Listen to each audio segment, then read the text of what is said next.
Om Sahana Vavatu Sahano Punaktu Sahaviryam Karavavahe Tejasvinavadidamastu Ma Vidvishavahe. Om Shanti Shanti Shanti Hari Om. Namaste and welcome to the show. I'm your host, Alexandra Savithri Amba, Director of the American Reiki Academy and the Vedic Healing Center. I'm a Reiki master, Vedic healing master, feng shui teacher, and spiritual life coach. I've taught spiritual self-development for more than 30 years, led pilgrimages to India, and studied with Indian gurus.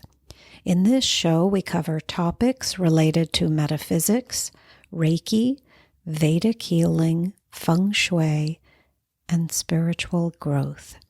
The aim of this show is to help you create a successful spiritual practice that enhances your life, bringing you happiness, well-being, peace, and productivity, so you may become the best version of you.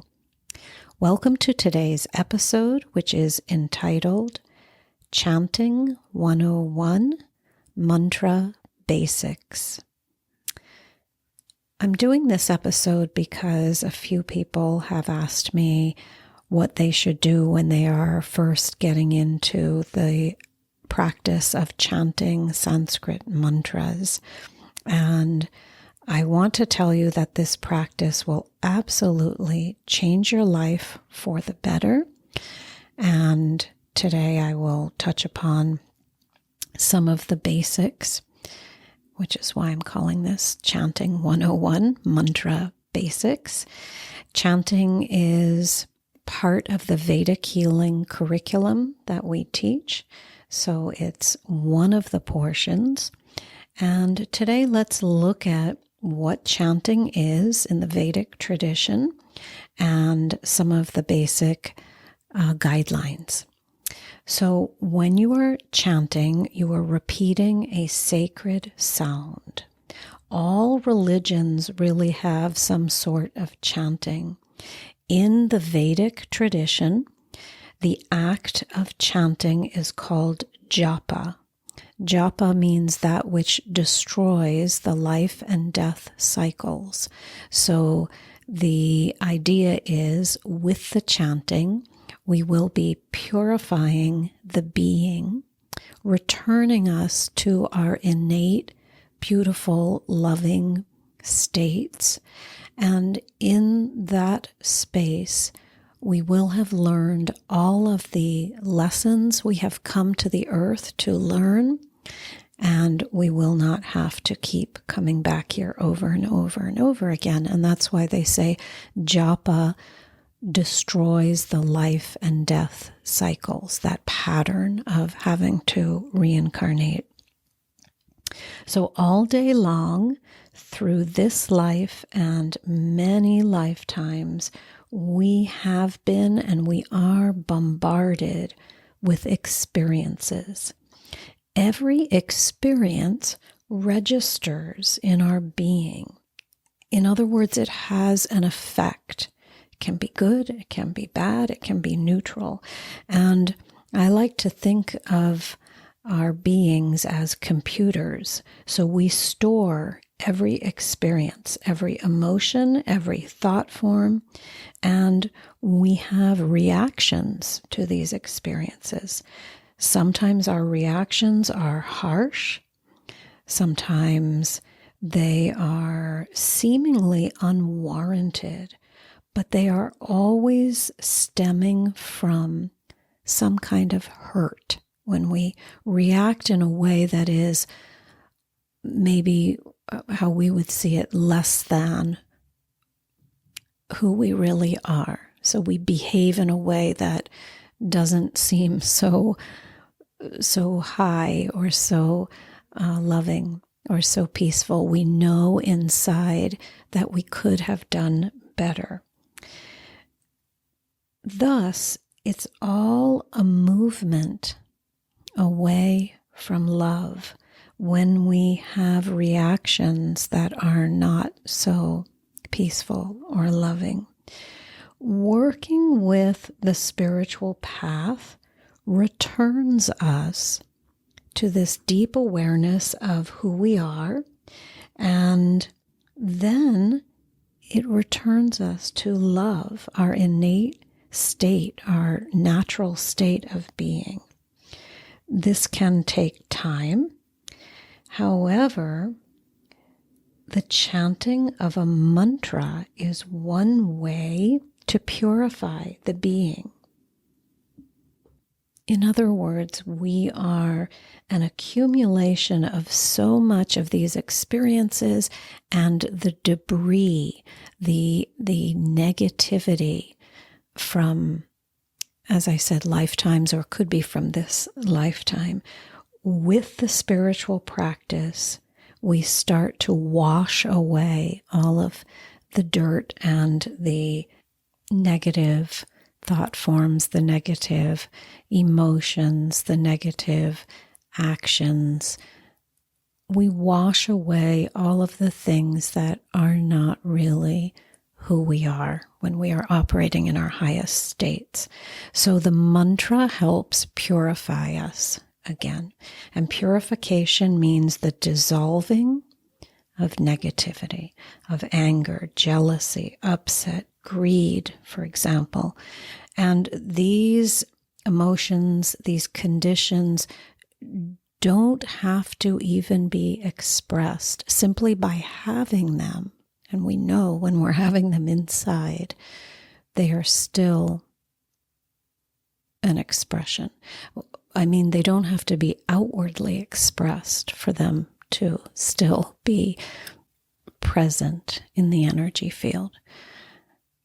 As an example, the great mantra, the Gayatri mantra, gives us mastery and purity over our thoughts, our words, and our actions.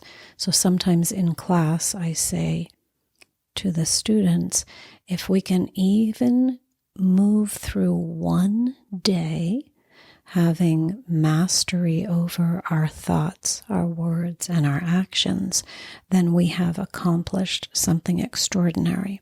But even just one day is difficult. So japa, the chanting of a mantra, is one way that we can return to our loving, expanded, beautiful selves. And japa is easy to do, it's enjoyable, and it's uplifting. And also it can produce results very quickly. It falls under the science of bhakti yoga. So bhakti is the path of devotion, of opening the heart. Without much work, we chant and the heart becomes transformed. So let's talk about the basics of mantra chanting. Really, this topic is so broad, and in this short podcast, we're just going to touch upon some general ideas. The first thing I'd like to suggest is that when you are chanting, you learn a mantra correctly. And this means you pay attention to the pronunciation, the rhythm, so that it has a certain cadence, a certain rhythm. You try to adhere to the traditional teachings. You understand the history of the mantra and the meaning of the mantra. So these guidelines are there for a reason. They help you, and this is why we work with a guru. Typically, a mantra is given to you by a spiritual teacher, a guide on the path, and that guide has delved into the mantra in great, great, great detail and great, great, great devotion and great, great, great study and great, great, great practice of the mantra. So he or she is carrying a tremendous energy around this mantra. In other words, he or she is not just saying these are the words and this is how you chant. He or she has a background with this mantra, an affinity with the mantra, a great love for the mantra. So this is the beautiful concept from India of learning with a spiritual guide. So the second tip for today is to do your japa daily and to do it many times. So remember, japa is repetitious. It is the repetition of the mantra. So this means you do it over and over again, but it is not tedious. It is not boring in any way. It becomes really a glorious and magnificent process that gives rewards very, very quickly. You start to notice your mind being calmer. You start to notice results in your life, the way you deal with situations. You start to notice your negative emotions calming down, and you can attribute this to the chanting of the mantra. You also notice your personal power opening up. You notice insights coming to you as your third eye expands. So you'll do your japa daily, and ideally you'll do it throughout the day. So you can have prescribed times where you chant: morning, afternoon, evening, if you can, but none of this should be rigorous. Morning, afternoon, evening. Why is this? Why am I even mentioning this? Again, in some of the podcasts I've talked about the Hindu trinity of creation, sustenance, destruction. And we keep that in mind during the day as the sun rises. That is the creative time of Brahma. And the sun then becomes high in the sky as the day gets going, Vishnu. And then the sun starts to set towards the end of the day, and the day is over. We wind things down, and that is the energy of Shiva, destruction. So it's creation, sustenance, destruction. So we're going to chant our mantras in alignment with those energies.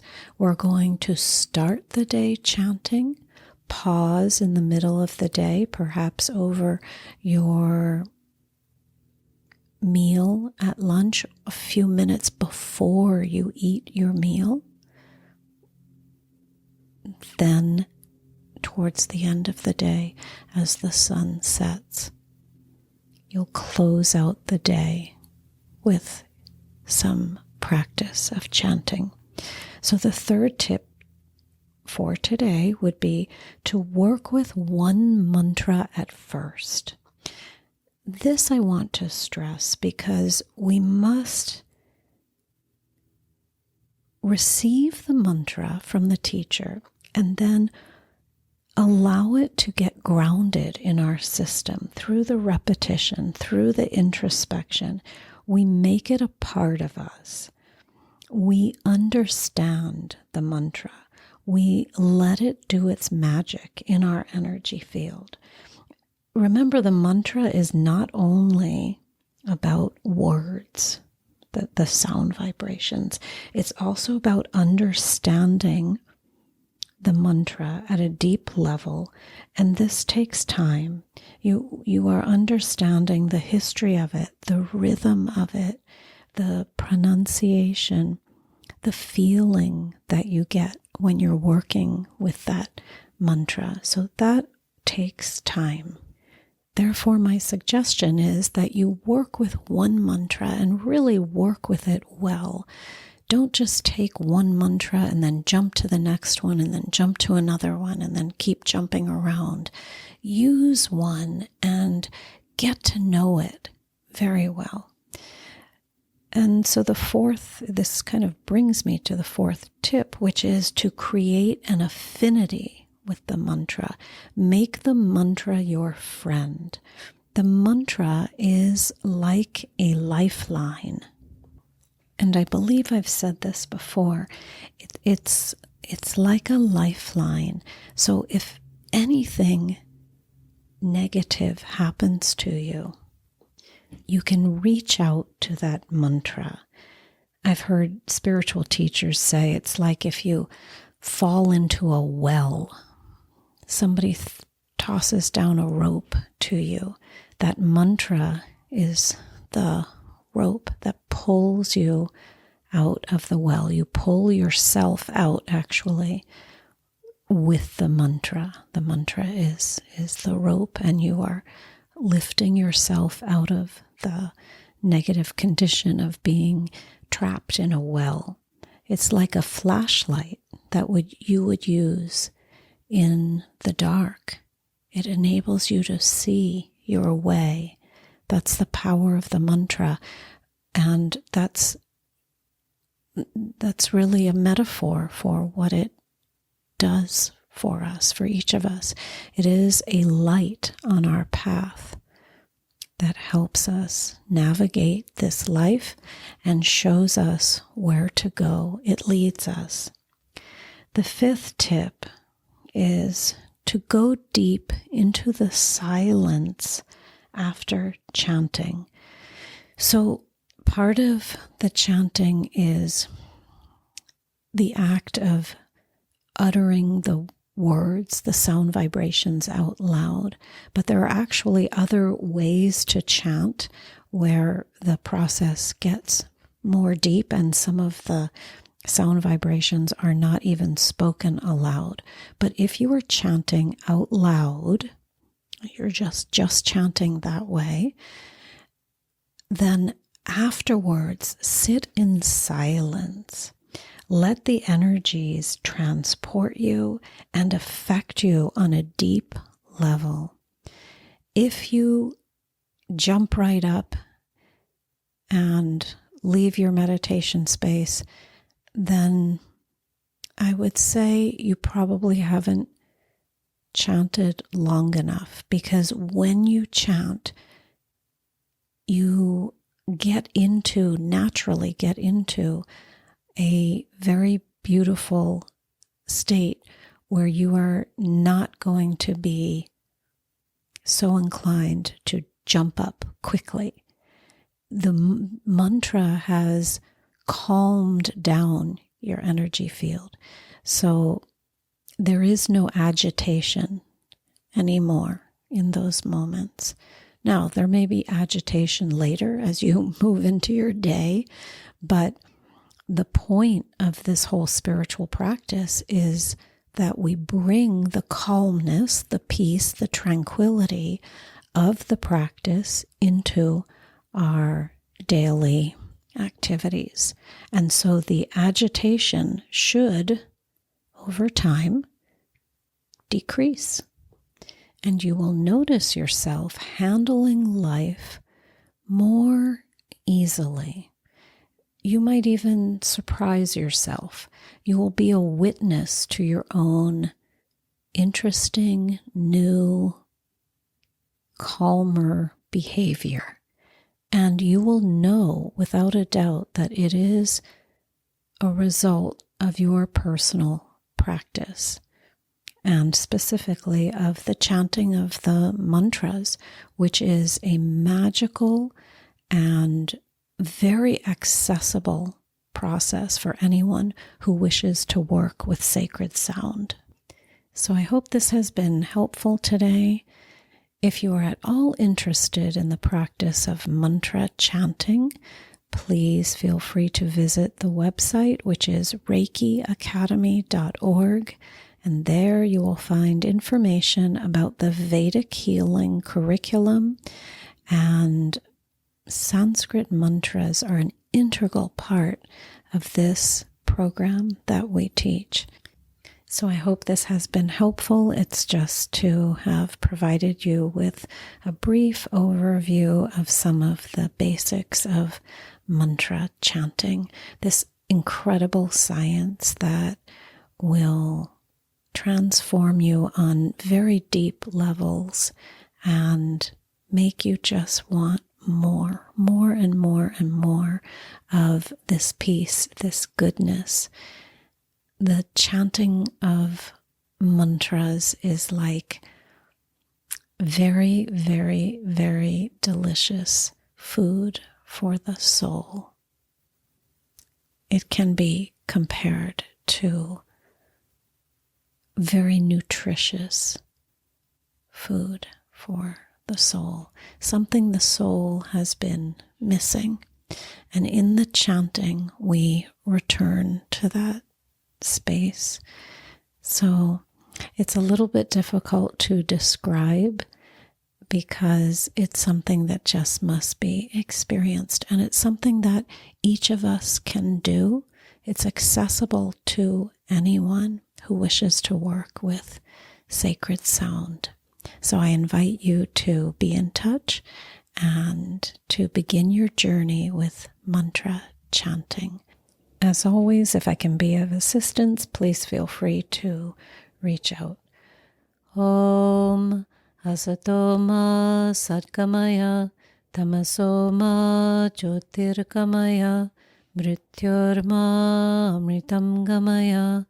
Om Shanti Shanti Shanti. Om Peace, peace, peace. Om Sai Ram. Jai Guruji. Om Amriteshwari Namaha. Hare Krishna. Om Namah Shivaya.